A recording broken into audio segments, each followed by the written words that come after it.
Sir, आपको लगता है कि कहीं ना कहीं क्या प्रेमचंद के बाद के साहित्यकारों ने उन्हें समझने में गलती की, या उन्हें पूरी तरह से नहीं पढ़ा, या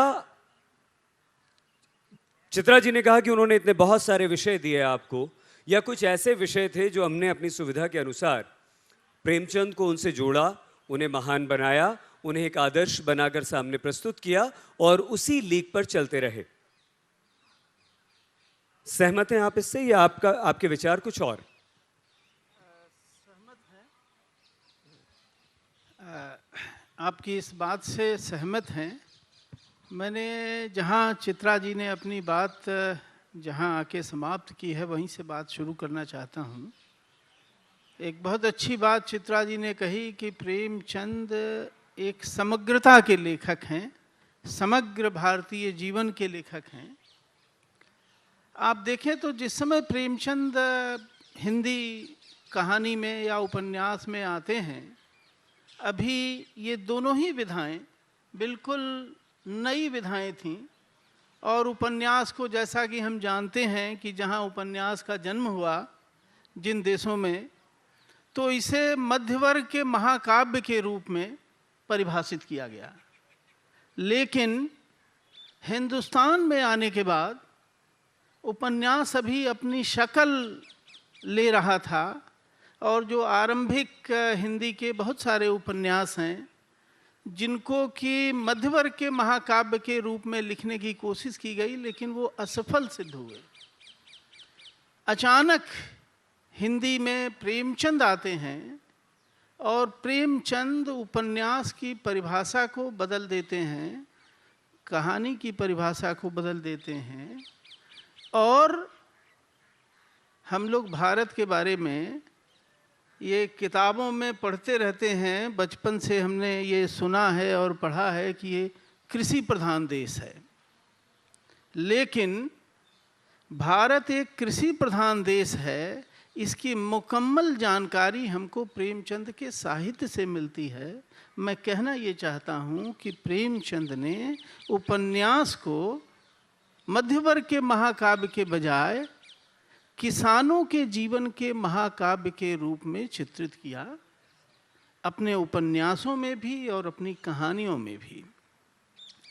इसके साथ ही किसान जीवन से जुड़ी हुई, जो चित्रा जी कह रही थी कि मुकम्मल जीवन के कथाकार हैं, स्त्री समस्या को आज पिछले 3 दशकों से कम से कम स्त्री लेखन की बात हो रही है।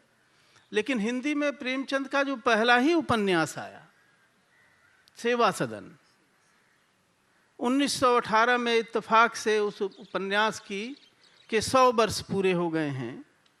वो पहला ही उपन्यास स्त्री की समस्या से जुड़ा हुआ है।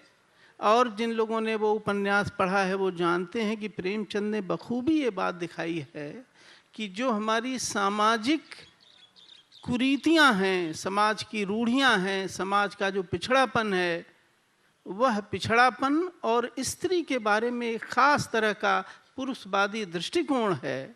वह दृष्टिकोण स्त्री की यातना के, स्त्री के दुख के मूल में है। प्रेमचंद ने अपने पहले ही उपन्यास से इस सवाल को उठाया।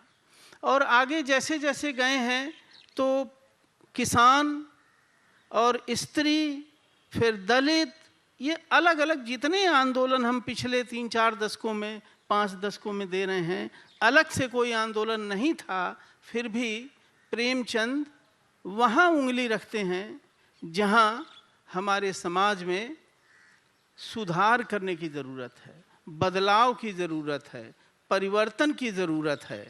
इसलिए मुझे लगता है कि प्रेमचंद समग्र भारतीय जीवन के लेखक हैं।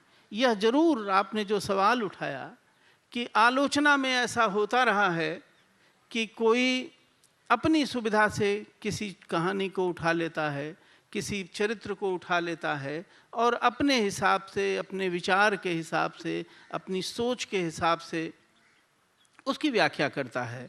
बालक कहानी की बड़ी सुंदर व्याख्या चित्रा जी ने की। इस कहानी के बारे में भी एक प्रेमचंद के विशेषज्ञ ने कहीं लिखा कि साहब ये कहाँ से प्रेमचंद को मिल गया। प्रेमचंद ये बात कहाँ से कह रहे हैं। तो मैंने उनको याद दिलाया कि प्रेमचंद के समकालीन ही एक और लेखक है,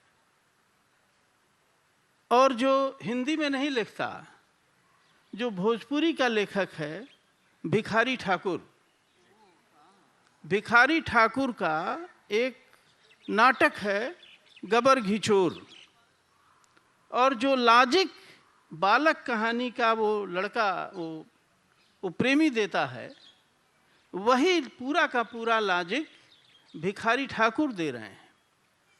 प्रेमचंद तो मान लीजिए कि देश और दुनिया के साहित्य से परिचित थे, लेकिन भिखारी ठाकुर दुनिया के साहित्य से उनका कोई लेना देना नहीं था, लेकिन सहज बुद्धि जो थी, एक देशज बुद्धि जिसको कहते हैं, उस बुद्धि से एक जेंडर जस्टिस का एक लॉजिक डेवलप किया। तो जो बात भिखारी ठाकुर गबर घिचोर, उसमें यही बहस होती है। वो कमाने चला गया है और पता चलता है कि घर में बेटा हुआ है, और फिर बेटा जब बड़ा होता है तो वो लेने आ जाता है। तो वास्तव में वो बायोलॉजिकली वो जिसका बेटा है और जो उसकी पत्नी है, तीनों में बहस होती है कि ये बेटा किसका है। और क्या लॉजिक भिखारी ठाकुर ने दिया है। तो जैसे ये कहता है कि हमने बोया हुआ खेत खरीदा था, उसी तरह का लॉजिक वहाँ भी दिया जा रहा है। तो एक तो यह समझने की ज़रूरत है कि हमारी देशज प्रतिभाएं ऐसी थीं जिनमें समाज में मौजूद अन्याय के प्रति, समाज के में मौजूद एक पुरुष वर्चस्व वाली दृष्टि के प्रति एक आलोचनात्मक भाव था, और मानवीय ढंग से उसका समाधान करने की चिंता भी थी। प्रेमचंद के यहाँ वह चिंता बहुत सजग ढंग से, अच्छी तरह से दिखाई पड़ती।